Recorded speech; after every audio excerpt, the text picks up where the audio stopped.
दोस्तों, आप सभी का स्वागत है एक बार फिर से मेरी चैनल मेरी लाइफ मेरी कहानियां में। और आज की कहानी का शीर्षक है अंधेरों में छुपी रोशनी। कभी कभी रोशनी उन अंधेरों में छुपी होती है जहां इंसान देखना ही नहीं चाहते। एक सुबह की बात है, माँ रोहित को प्यार से नाश्ता करवा रही थी, उसकी बालों को संवारते हुए। दूसरी ओर अनन्या, जो कि किचन में दूध उबालकर दूध ढाल रही होती है गिलासों में, और दूध ढालते हुए गलती से उसके हाथ कांपते हैं। दूध गिरता हुआ देखकर माँ डांटते हुए कहती है, अनन्या देखकर काम किया कर, रोज कुछ ना कुछ गिरता रहता है तुमसे। बताओ दोस्तों, अनन्या को तो देखने में दिक्कत है, वो रेटिनाइटिस पिगमेंटोसा से पीड़ित है। अब वो इस हाल में कैसे देखकर काम करेगी? जितना उसे दिखता है उससे भी कहीं ज्यादा वो मेहनत करती है। पापा भी उधर से डांटते हुए अनन्या को बोलने लगते हैं, तुम्हारी बेटी तो सब समय कुछ न कुछ दिक्कत ही पैदा कर देती है। देखो हमारे रोहित को, कितना शांत है, वो बेचारा कभी हमें परेशान नहीं करता, कितना मासूम है वो। मम्मी पापा की बात सुनकर अनन्या की आंखों में आंसू आ जाते हैं और अनन्या ये सोचने लगती है कि शायद मैं किसी काम को करने के लिए परफेक्ट नहीं हूँ। भगवान ने मुझे ऐसी रोशनी दे दी है आंखों में जो दिन प्रतिदिन धुंधलाती जा रही है, और जिसके कारण मैं किसी काम को करे बगैर अपने माता पिता के दिल में ना ही जगह बना पा रही हूँ और ना ही उनके मन में अपने प्रति प्यार जगा पा रही हूँ। जितना प्यार रोहित को मिलता है, काश उतना प्यार मुझे भी मिल जाता, काश उतनी अटेंशन मुझे भी मिल जाती, तो शायद आज मैं भी अपने इस आंखों को लेकर भी दुनिया में कुछ कर पाती। सब सोचते हुए अनन्या बिना नाश्ता किए ही आंखों में आंसू लिए चुपचाप से स्कूल के लिए तैयार होती है और धुंधलाती रोशनी के साथ स्कूल में भी स्ट्रगल करने चली जाती है। उसे पता है कि उसका पीछा कभी भी नहीं छोड़ेगा स्ट्रगल, क्योंकि उसे है रेटिनाइटिस पिगमेंटोसा और इस बीमारी के कारण उसे बहुत कुछ आगे भी झेलना है, उसे अच्छी तरह पता है। इसीलिए चुपचाप आंखों में आंसू लिए मन में ये सब बात सोचते हुए स्कूल वो पहुंच जाती है। अनन्या अपने शहर के सबसे बड़े स्कूल में पढ़ती थी, जहां विदेश से टीचर आते थे बच्चों को पढ़ाने के लिए। वहां के टीचर लोगों को बहुत चीज़ों की नॉलेज थी और वो लोग वेल एजुकेटेड थे। इसीलिए अनन्या को वो लोग नोटिस करते हैं कि वो कैसे अपनी धुंधलाती नज़र से लड़ती हुई पढ़ाई को कर रही है। और अनन्या को नोटिस करने के बाद वो लोग कहते, आज तुम्हारे पेरेंट्स से हम बात करेंगे और उन्हें बताएंगे कि तुम्हारी आंखों में कितनी दिक्कत है और तुम किस चीज़ से जुलस रही हो। अनन्या चुपचाप हाँ में सिर हिलाती है। और छुट्टी टाइम में जब पेरेंट्स आते हैं अनन्या को स्कूल से वापस घर लेने के लिए, तब टीचर उन्हें रोकते हुए कहती है, आपकी बेटी को हमने देखा है, आंखों में उसे कुछ प्रॉब्लम होती है। मुझे मालूम होता है कि शायद उसे रेटिनाइटिस पिगमेंटोसा हो, इसीलिए आप लोग एक बार उसको आंखों का चेकअप करा दें। अगर उसके आंखों में कोई प्रॉब्लम होगी तो वो तुरंत पता चल जाएगा। डायग्नोसिस के बाद इलाज ज़्यादा आसानी से हो जाता है।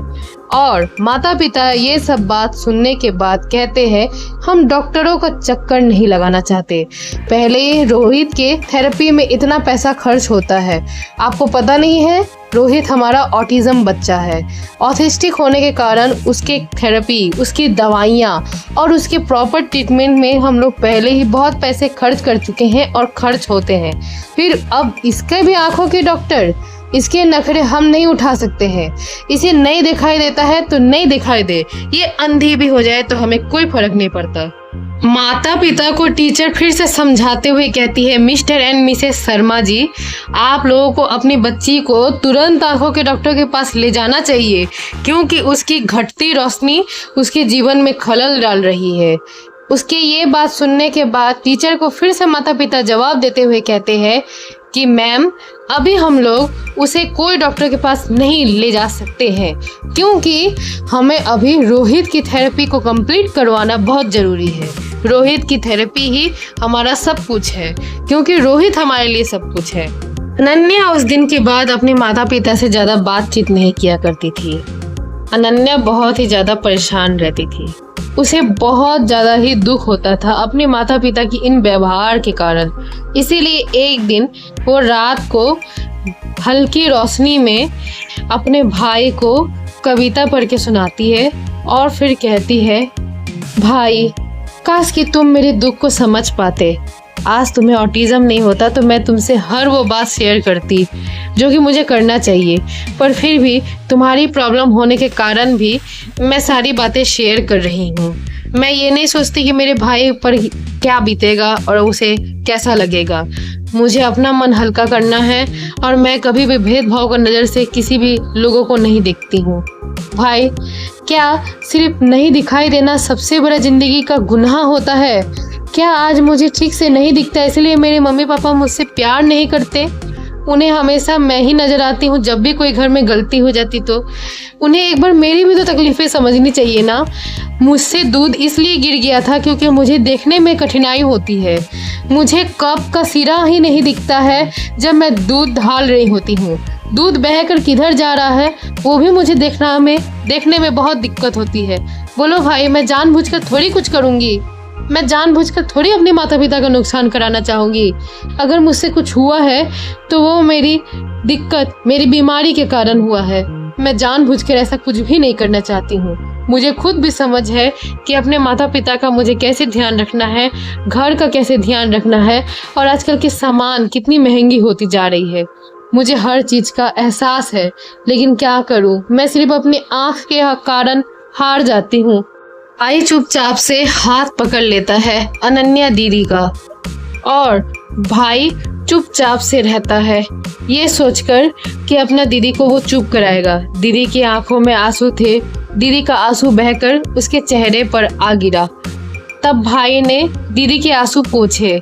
भाई को जितना समझ में आता था उसने अपनी दीदी को चुप कराने की पूरी कोशिश की है। अगले दिन सुबह अनन्या को जल्दी उठना था क्योंकि उसके स्कूल में एनुअल फंक्शन था।